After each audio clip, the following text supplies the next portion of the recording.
I sure hope there weren't any mistakes in that episode, but we'll find out when my mom, Mrs. Monica, comes in and tells us what was wrong. How was your first walk to work? It was my first walk. I mean, you used to walk to work. First 2-minute walk. First 2-minute commute to work. How about that? Thank you. And I even got to bring my tea. Oh, why not? And look at this mug. What was the price tag on it? I don't know, but it's good for today. It's gloomy out. Uh-huh. So this mug has a rainbow coming out and the sun's popping out of the clouds. And peeking out. Underneath. Careful. I know. Careful. There's a cloud, there's rain, there's a Don't lose your equilibrium. I know. What if just looking up at that you fell over? I might. Okay, so this is great. I have my first question about your new house, which is the gloom the same? It's raining for folks who don't know in Los Angeles. Yes. And I open my French door and I can smell the rain and I meditate and I journal and I'm just looking out at all the wet trees and it's so nice. Beautiful. Yeah. And you can now too. Did it change anything? I can, but my alarm was on. I've set my alarm off a few times by accidentally opening the window. Well, purposely opening the window, but forgetting that I have set the alarm. Yeah. It's really loud. So anyone who wants to rob me, it's not going to work out. It's not going to work out for you. Do you have it on an app though? My alarm? Yeah, you should. Instead of you having to find a keypad and all that. Sure. To open your fucking window. Yeah. You just pull your phone out of your pocket. Okay, well. Tap, tap, tap. Another hurdle is we know, and you don't like this about me. This is one of the things you hate the most about me. It's one of the million things I hate about you. Yeah. 10 Things I Hate About You. Great movie. Is I lose track of my phone a lot. Great point. Okay, a lot. Yeah. And that's in my small apartment, I would lose track. Now, the house has proven to be trickier with where I leave my phone. You should get an iPad you keep by your bedside table that you can turn it off for them. She'll figure out how to lose that too. Because this is the kind of solution I'm always suggesting, Rob, is like you have designated places you set the thing down. I know, but you're not going to do that. And that's fine. I've accepted that. I know. It's been years. You've had to accept it. Yeah. I remember one of our first fights about that. You do? Yeah. Oh, how did it go? We were in your old house in the living room. And I couldn't find my phone. Misplaced your phone. Yeah. And you suggested having designated spots. Your motto, designated spots. It'll be on my tombstone. Use designated spots. And Kristen was there too. And she was like, well, not everyone, she was really trying to bridge the gap. Defend me. Yeah. Because she too needs to use it at designated. It was really 2 against 1. Yeah, but I think she uses designated spots more than me because she's been living with you for a long time. Yeah.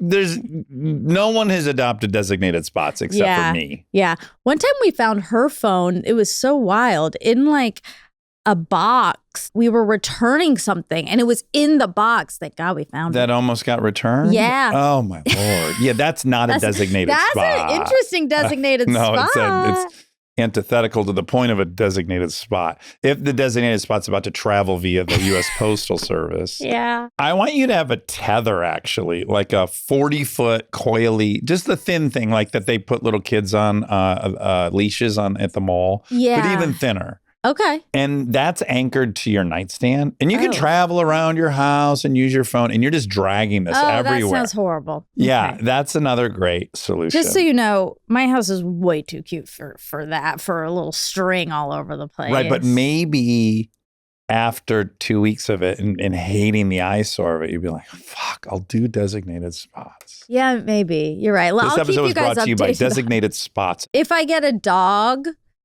then I'll train that dog to use a phone. No, you get a second phone that goes around the dog's collar. Oh. Or maybe get an Apple Watch that goes on its collar. And the only app on it is Find My Phone. And you're like, no, my dog is going to Mitzi. be like really smart. You're my gonna dog's lose the name fucking is dog. Ross. Ross? Yeah, because Monica and Ross. I already named him. Oh, okay. And I'm just going to have him smell the phone a lot. So he just knows where the phone is at all times. You'll reward him with treats every time he gets the phone. But he's going to bite the screen. But he has a soft touch. Okay. My dog does. Anywho, yes, I've been there for about a week, less than a week. 5 days. Yeah, 5 days. Friday to Wednesday. Yeah. At first, Anna came over. She slept over the first 2 nights. And how did that go? That was fun. Was that it was so a sleepover. fun? Yeah, that was Did you guys really drink fun. wine? Yeah, of course. Have you convinced her to get into hair play yet? No, she's not a hair play person. She's not. So you had the 2 sleepovers and then she left. And then your first night on your own, were you scared or do you feel great? I was a little scared, but not nearly as scared as I thought. And what's it like to wake up and go downstairs and have like breakfast or make your tea? It's so weird. So far, it just feels like I'm in somebody else's like really nice house. It has not sunk in that all these things are mine. That I can poop on the floor if I want. Sure, there's no law against it. And I told you this, the first night I was by myself, I went to the bathroom in the middle of the night and, I had to walk far to get there. And I was like, oh, wow. I feel pretty like confident and I know my value for the most part in the world-ish. I don't have a lot of imposter syndrome is what I'm trying to say. In your general life. In my general life. And when I was peeing in the night, I was just like, oh my, how? I do not deserve this. Yeah. I was very much like the other, something bad's going to happen. Yep. You're not allowed to have this. Why? Yeah. I'm not, this isn't for me. Like, I don't deserve it. Yeah. So, and that was weird. I never feel like that. Like, I buy shit all the time, nice stuff. But I think the apartment, weirdly, now I can see in retrospect all these apartments that are very reasonably priced. Modest. You've been living in a modest apartment. The irony, though, in the stupidity of all this is I've been paying a mortgage. I just haven't been seeing it or paying attention to it. That's true. And I've been paying rent. So I've actually been spending more money than I am right now. Yep, that's true. It's just weird to be in there and feel, it's just a weird mental game. It's hard to wrap your head around. And then, you're like, well, someone's going to come take it, clearly. Oh, I mean, the amount of times I've thought about the LA fires since I moved in, I think about it every 14 minutes. I'm just like, oh my God. Oh, it's going to burn down. This, I spent 6 years. This could burn down any minute. In 6 minutes. I think it's worth sharing because it's like, it's all so much trickier than you're guessing it's going to be. Yeah. Which is not to say it's not fantastic. Oh my God. It's so fucking lucky, but also so lucky. There's just a lot of They're tied together. The feelings of gratitude and the feelings of unworthiness. Are all the same. Like, you don't really feel like you're unworthy of bad things. It's like it's the good things that you're like, oh my God, I don't deserve this. Yeah. But also because I was talking to Anthony last night and I was like, what's funny though, because I was like, oh my God, how much like do I talk about the house? Is that going to sound so braggy? But what is also funny and something I don't think about a lot is of course not everyone, but a lot of the people listening have houses. Oh yeah. It's a city like LA, New York, San Francisco. It's very specific cities where you can't afford a house at all. Yeah.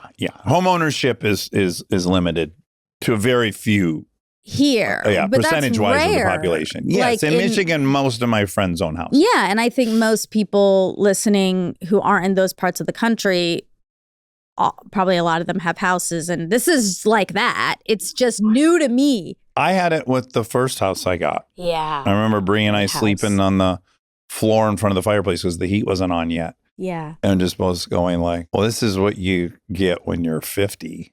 Yeah, that's so interesting. I don't have that age thing. I think maybe because all my friends growing up, they all have houses. Well, it's specifically a nice house. The majority of the houses in Milford in 1980, they were lower income, small little houses. So for people who got that like 3,000 square foot house on an acre, that was always a dude in his peak earning, 55. He had been at the company for 35 years, you know? Yeah. So my parents have I should say I'm on meth right now. Okay. On D? Yeah. I'm on D. Nice. It's a good ride. I have a cold, and it's fine because I'm on meth. Remember when you took a drug test and it showed up a little bit of meth because you were on D? Yes. Yeah. And right after all the chaos. Yeah. And I'm like, I am not on meth, you guys. I just ate. You'll never see me eat on meth. Also, I slept last night. Yeah. Stay tuned for more Armchair Expert, if you dare.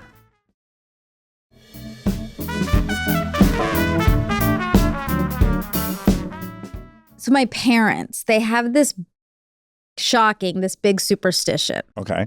That when you move in, and they've been talking about this for years, like when you move in, there's a ritual that I have to do where I pour milk in a pot and you boil it until it boils over. It's got to come out the sides? Yeah. I mean, how do these things It's like start? your cup runneth over. It's like a way to like start, like you're bringing in like abundance and you know, I was like, oh boy, okay. But you have a nice new range. You don't want to get hot milk all over everything. I know. I was like, oh, I'm going to like, have this like boiled milk everywhere.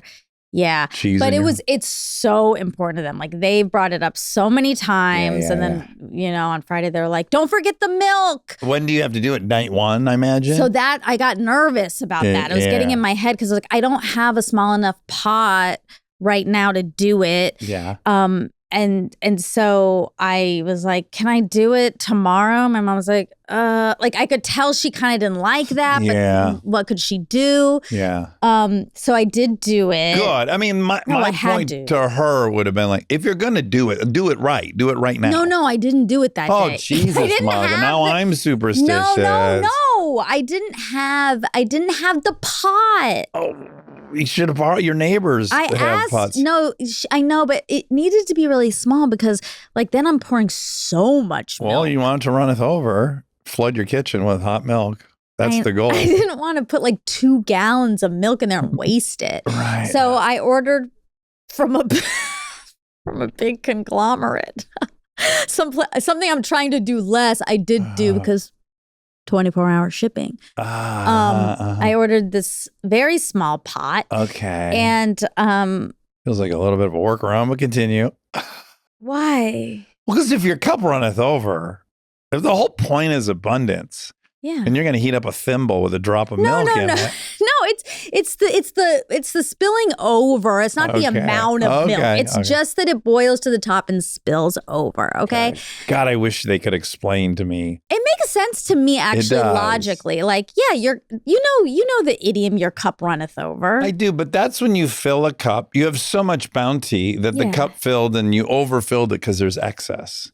Putting some marginal amount of milk in a pan and then making it boil over is very interesting. And I'd like to know a little more about the logic behind it. Yeah. Okay. And well, in my head, maybe it's like you work for it. You work hard and then your cup runneth over. But they might tell me this, which would be satisfying. Yeah.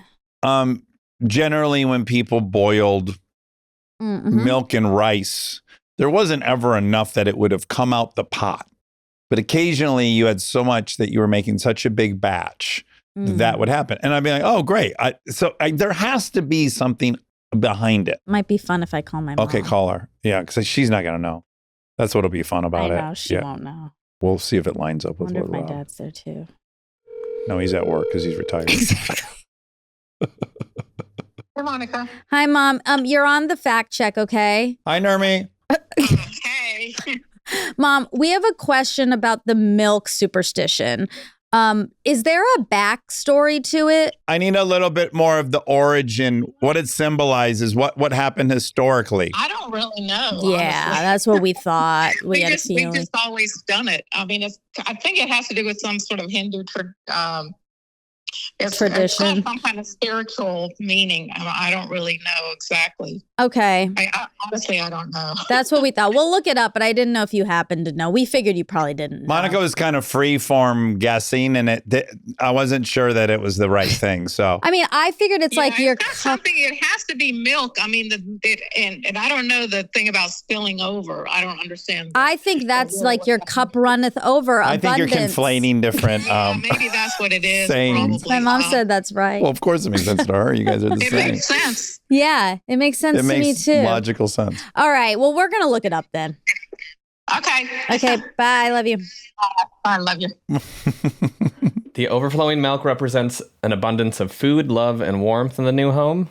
It's often believed to purify the space and usher in positive energy.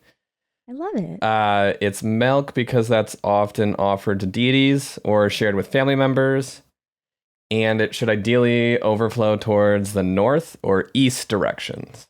They didn't tell me Whoa, that. you're going to have to put your whole oven on a slant. You're going to put a shim under there. I didn't know that. I don't know which way. I'm not going to think about which way it went. Okay, so you did do it. You got your little pot. I did do it. I got Okay, my great. pot. I boiled the milk. I sent a video to them. Okay, good. So then it was like that. I did it the first day I was by myself. So that feels like that's count. The other days were fakes because they were sleepovers. I'm just grateful it didn't get away from you. And like you're sending them a video of you with like bad milk burns. I know. Oh, yeah. She told me I could put aluminum foil. Under the. Yeah. So I did that. Okay, great. That's what the Hindus did. They put aluminum foil under their Yeah, burner. they did. Yeah. They did because they also respect cleanliness.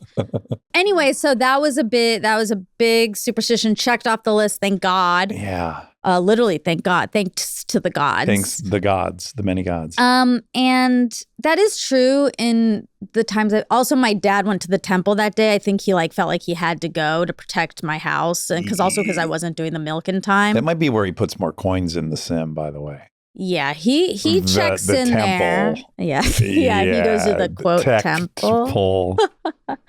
But you do give off, like you give fruit, you give like offerings to the gods. Yeah. As you should. Yeah. You got to appease them. Well, or they'll smite you got to say thank you. Yeah. Well, I did so much. It did feel like you were gone a really long time. For me, I've never had this. Huh. I've had a week that felt like 2 weeks. Sure. This week felt like 3 weeks. I thought you were going to say like 3 months or something. No, that'd be nuts. This literally, if you had to ask me, like, as I got to the airport, when did you fly here? Right. What it really felt like was 3 weeks. Now, I've had it where it felt like 2 weeks. Okay. But this really, I'm like, Added a I week. know I've been gone for 3 weeks. Right. And I know why, which was I left at the crack gas of dawn on a Wednesday. I flew to Miami. And I had been told by production, if I wanted to check a bag, I could not take the connecting flight to Key West, that bag would not get there. Oh. So I heeded them. I'm like, well, I got to bring a bag. It's a week. And so I rented a car. So I flew to Miami. Then I rented a car. Then I drove at rush hour to Key West. Okay. Because that's where you were shooting. That's where I was going to shoot. Yeah. Well, flag on the play.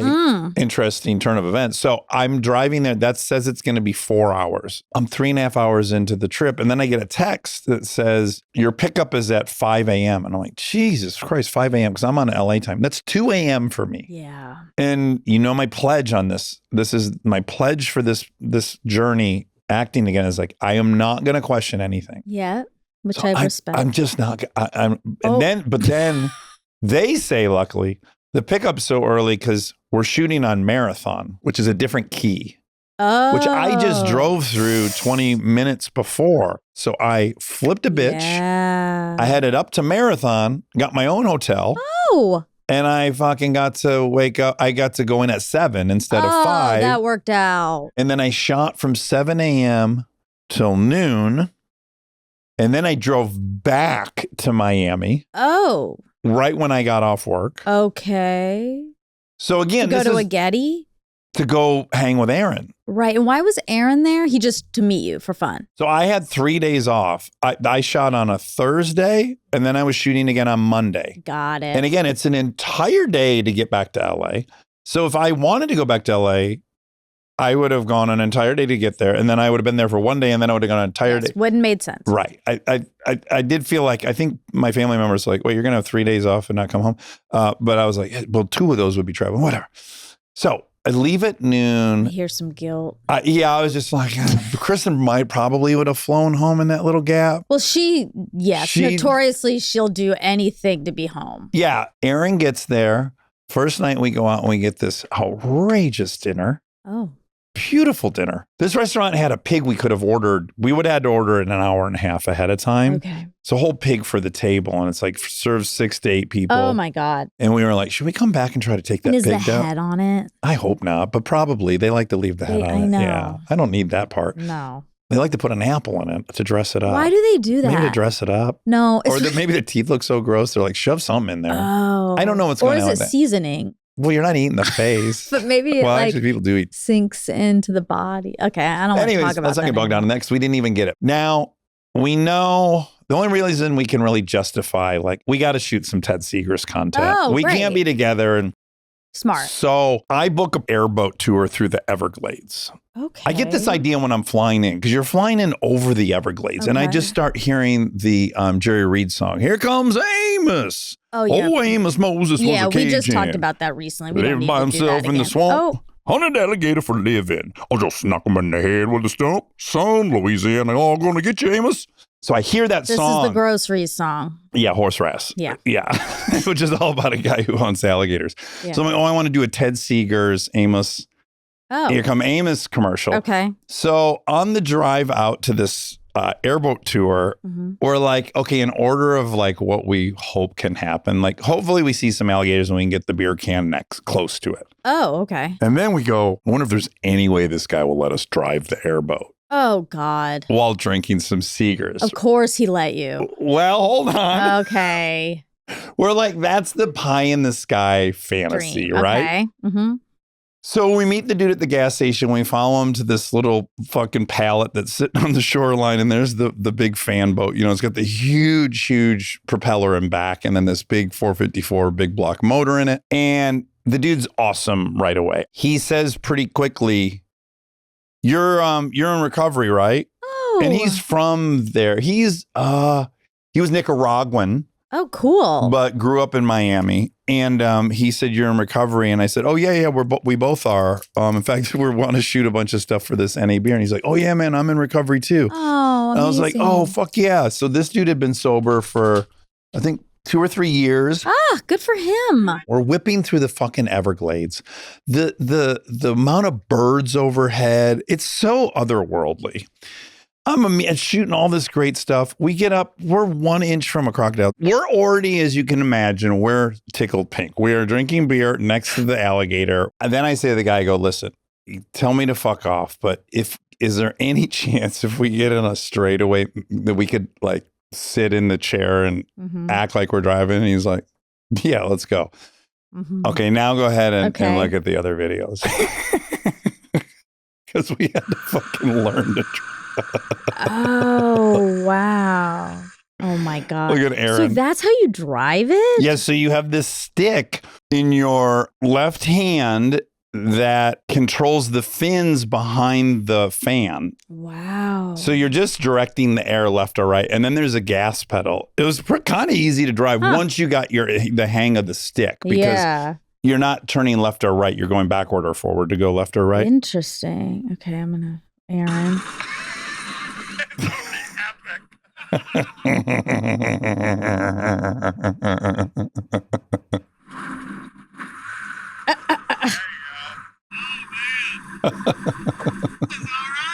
This is all right.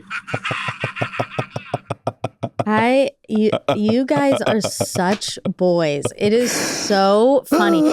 This, like, I mean this as a compliment. Yeah.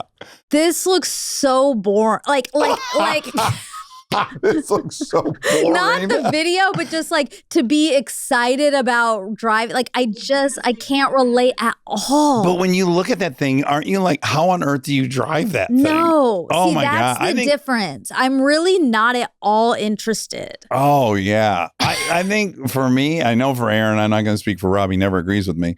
you look at that thing, you're like, how are they driving that? Where's the steering wheel? Right. So then there's a little bit of like, could I drive it if I had to? Sure. I know. See, that's the difference. Yes, and then I get that. You get it, right? Yeah, I get that. Like, what if we were flying an airplane? Like, the guy was like, yeah, go give it a shot. And then Aaron and I flew an airplane and landed. Wouldn't you just be like, oh my God, I can't believe you did that? So it's a lot of, oh my God, I can't believe we did that. We got to fly. No, but I guess what I'm saying is I don't ever go into an airplane and think like, I wonder how I fly this. Like that doesn't go in. I'm just like, how do I escape if something bad is happening? That's the thing that happens. Yes, to and me. I have an immediate challenge in front of me. We were saying like, would we try to drive a cruise ship?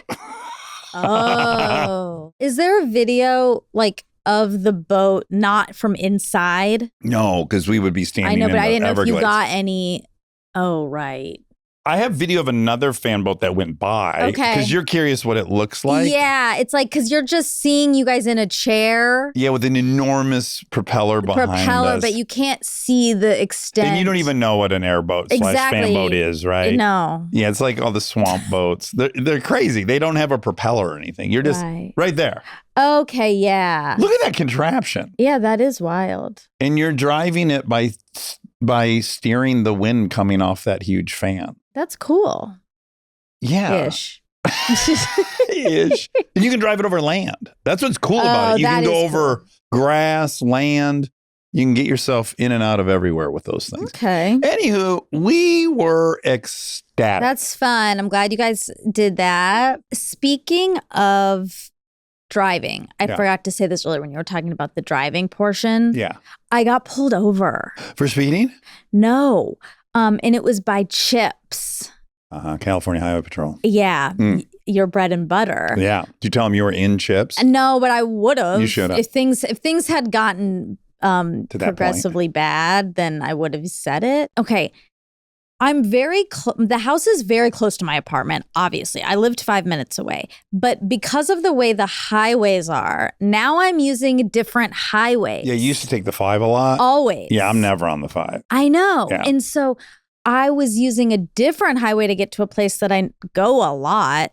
And all of a sudden, my GPS told me to take the exit. But right before that was like a bus or something lane. Okay. I don't know what it was. But I took that. Okay. And then there was a Chips and they pulled me over. Okay. And I was like, was I not supposed to do that? It was like the first, I was like, was I not supposed to do that? Yeah. And she said, no, that's a something lane. There's a little sign. I was like, well, I don't have good eyes. I didn't say that. Yeah, then smart. Yep. Yeah. Okay, good. I can't see. That's their fault. That makes sense. I don't know how to see. So, yeah, but I got away with it. Thank God. Got a warning. Yeah, but I was really scared. And she said, she was like, do you live around here? And I was just trying to answer so honest. I was like, no, I do. And she was like, she looked at me weird, like, well, why wouldn't you know this? And I didn't want to explain, well, I just moved and I normally use the other highway. Right. I'm only good at one highway. So I just was like, sorry, I'm really sorry. And she let me off with a warning. Good. So that was scary. I don't like getting pulled. You get pulled over a lot. So I haven't been pulled over in a while. Let's knock on wood. That's about the first time I've ever wanted to knock on wood. Oh, wow. Okay. So that was that. Okay. Then we went out. The restaurant, Monica, half of it's underwater. Oh, wow. It's all this water. And there are performers, contortionists, people hanging from the ceiling by their hair doing acrobatics. Oh, I love acrobatics. Everyone's dressed. It's kind of like what Marcella was talking about. It's just like Gettys. the vibe, the way the men are dressed. Yeah. It's so upscale. It's so cool. And it's but there's upscale that's like fucking there's no rhythm to it. Like you can go upscale Connecticut, upscale New York. No. This is vibrant. I can't tell you how happy we were. Oh, so grateful. Yeah. And then the next day I drove 4 hours back to Key West. Shot all day Monday. Had a great shoot day. Like really so happy I ended up doing this whole thing. This was my last day on the show. Yeah. Oh, I didn't realize that. Anyways, by the time I landed last night, at 10 o'clock at night. I was like, I've been gone for 3 weeks. I had 4 different life experiences. You did a lot. Oh, spilled. Good fortune. Yeah. Your cup runneth over and it happened naturally. Oh, wow. We'll leave it there for some good luck. Yeah. That's north too. What? That's north too. Oh, That was really good. really And good east. It's luck. northeast. Oh my God. Oh my really God. meant to be. Did you do that on purpose? I didn't. And it is milk, right? What is that? There is milk in it. It's tea with milk in This it. feels so wow. My dad. My dad did that. That's a nice framing. It's like when you spill, it's like, it's good luck. It's very good framing. Charlie? Yeah, we should get into Charlie because Charlie has a lot of facts, weirdly. Okay, Charlie facts. Now, first and foremost, he performed at the Super Bowl. Uh-huh. As he told us he was going to do. Yeah. He was incredible. Yes.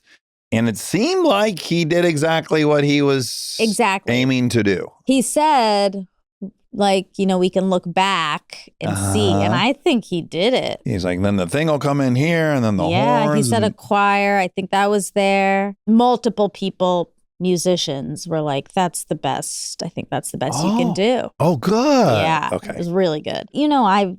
I've sang at sporting events. Oh, you have? I've sang the national anthem twice at sporting events. By yourself? No, in my chorus. Okay. I was going to say. Still counts? Yeah. Still counts. But I couldn't see you standing up by yourself and singing the national anthem. Yeah, because you won't sing in here. No, I won't. So it seemed really out of keeping with what I know about you. That's right. I was in a chorus. And I think sometimes I would just mouth it. Sure. Because I was always too scared. It's a good technique. Now, what song were you referencing that was ripped off Marvin Gaye's song? Right. By Robin Thicke and Pharrell. Right. Gotta Give It Up. Oh, I'm sorry. The Marvin Gaye song is Gotta Give It Up. Blurred Lines is the song. Yeah. And the Gaye estate was awarded $7.3 million after successfully arguing that the song's groove and feel were lifted, despite arguments that the sheet music was different. Now, this is I think this is tricky because can't they just say they were sampling it? Yeah, that's what's interesting. I think there's a lot of rules. There's something about you can do 2 or 3 bars, but not 4. Right. I think in sampling, that's what they're working around. Well, I think you have to pay for sampling too. Oh, you do? Pay for sampling? Yeah. Okay. Well, I won't out this person, but there was an album out recently that had so many what I thought was samples, but I don't think they were samples, but they were the same music as other music. So I think this is tricks. Yeah, and also when you start learning to play guitar, when you learn these 3 chords on guitar, you can play 80% of the rock music that's ever. It's just like the tempo's a little different, the pace is a little different, but it's really just going back and forth between these 3 chords. So it's hard. I'm sure it has to be very obvious. Well, Blurred Lines is that song. If you listen to them back to back, there's really no. Right. Yeah, and I worship Pharrell. Me too. So no. And we had no shade to him. Robin Thicke on the pod. Yes. In that same vein, when Charlie was here and was doing his amazing thing he can do with his voice and with all the songs, and he can just sing them all, but he can sing the sound. Yeah. It's so wild. He was doing that, and we were like, oh, Studio sounds like Prince, sounds like 1989. So we were talking about that. Prince was first. We weren't sure, but it was 1984. And then Phil Collins was 86? 1985. So very quickly. And then Purple Rain is 8 minutes and 41 seconds. There's a shorter 7-inch. You know what that means? No. That's a 45. So your 33s are 12 inches wide and your 45s are 7 inches. So 7-inch or 12-inch. Oh, okay. Yeah. A shorter 7-inch edit often used for radio is 4 minutes and 5 seconds. I think that's what we all grew up listening to. Okay. And then live, the song frequently exceeded 12 minutes, with some performances lasting over 19 minutes. That's a long time for a song. That's cool to see in person. Might be too long for me. Really? You know, I start getting like, when will this end feelings. Oh my God. Limited edition though. I guess that's a good framing of it. I'm all about framing today. He asked, is buoy sushi still a thing in Malibu? I looked it up. It is. It was open yesterday. Oh, okay. It's spelled B-U-I. Okay. Oh, the name of the host of the New Jersey radio show 101.1 WCBS FM in the 90s. The morning hosts were Ron Lundy and Harry Harrison. Harry Harrison. Do you think that's his real name? Probably not. I don't know. It sounds a little bit like Dallas Stage Raines. name. It does. Yeah. Also Harry and the Hendersons. Maybe it was a nod. Yeah. Maybe he's a Sasquatch. What's that mean? Why? Harry was a Sasquatch in Harry and the Hendersons. Oh, I never saw it. They hit it. They hit a Sasquatch. And they bring him home. They hit him with a car? I believe that's how they came. Yeah. I think that's how he came to live in the house. And they hit him with the car and then they kidnapped him? No, they wanted to resuscitate him and bring him back to the house and help him. And they became friends. Oh. You know, it's And a very roommates? uplifting. It's not a horror movie. It's a positive kids movie where they befriend a movie? Bigfoot. I thought it was maybe a show. It might be a show. Oh, okay. It's a film. It's a what? It's a film. It's it's a film. It's neither a It's not movie even nor a Yeah. show. Okay, so you just blew your nose. Mhm. I cut it, but you blew your nose. Yeah. And since I've had a little cold today, earlier before my D kicked in, Mm-hmm. I was sneezing and blowing my nose so much. And I thought of you so much because I was like, this is one, so annoying. Isn't it the worst? Two, embarrassing. Yeah. And Dax does this all the time. And Aaron does it even worse. Oh my And Aaron's God. been doing it since I met him. He's never had relief from this. I have periods of relief, but in general, yeah, I hate it. I never have to blow my nose unless I've like showered or something, so water's in there, Yeah. or I'm sneezing. Like you have to blow your nose all the time. Yeah, all the time. Okay. Now Rumson, the town he's from, he said it's 7,000 people. Yeah. He was right. About 7,200 to 7,300 residents. You really nailed it. He really did nail it. Is Vin Diesel from New Jersey? No, he's not. Where's he from? He's from Alameda County, California, but then later moved to New York with his fraternal twin brother, Paul. Oh. Yeah. Oh my God, his mom was an astrologer. We should have him on. His life sounds interesting. Now, the Japanese word that's not wabi-sabi, Jesus, we brought it up again in an episode I'm editing currently. And it's in a TV show I just watched. Wabi-sabi or this other one? The Broken Pots. Yeah. Okay. Kinsukori or kintsugi? Kintsugi is the thing I think of a lot. Kintsugi. What- Translates to golden joinery. That's the thing I left out. Aaron and I watch The Smashing Machine. We're also watching movies every night. Ah. And that's a big part of The Smashing Oh, it Machine. is? Yeah. Okay. Well, ding, ding, ding. He brought up smosh. That's similar to the word smash. And smosh is because we was talking about his YouTube stuff. Smosh was big in that world. American YouTube sketch comedy improv collective. And I worked for Smosh. You did? Yeah. When I had all those millions of jobs, Yeah. one of them was for Smosh. Someone I did improv with worked for Smosh, and I, needed a job. And so I wrote little articles for Smosh for a long time. Oh, you did? Yeah, like 10 funniest moments from SpongeBob, 10, like those types of things. Okay. Yeah. So I did that for a while, and I forgot all about it. Oh. Former employer. Okay. Is Bruce Springsteen from Asbury Park? So born in Long Branch and raised in Freehold. Oh, Asbury Park. Okay. Yeah. Assberries. No, Asbury. Yeah. There's not two S's, Okay. but there's also no Z, so it's hard. Yeah. So, yeah. He is. I mean, okay, it says that he was born in Long Branch and raised in Freehold. So that's not saying anything about it. But then it also says that He was born and raised in Asbury. Springsteen is Asbury Park, New Jersey. So it must be in Freehold or something. Sure. That makes sense. Okay. So I only have one more fact, which is I wanted to go through some classic vocab words because we talked about some vocab words. Okay. I have a list. 1,000 most common SAT words. 1,000. Yeah. Let's see how fast I can do it. I'm just kidding. I won't do that. But do you want to pick a letter and I'll pick a couple? Sure, J. Okay. Rare letter to start a word with. J is really small. It only has 3. Wow. I had a hunch. Wow. Okay. Do you want to guess? Juxtaposition. Yes, that's one. Oh my God. If you get these. Jurisprudence. No, but in that vein, in that category. Whoa. Judicial.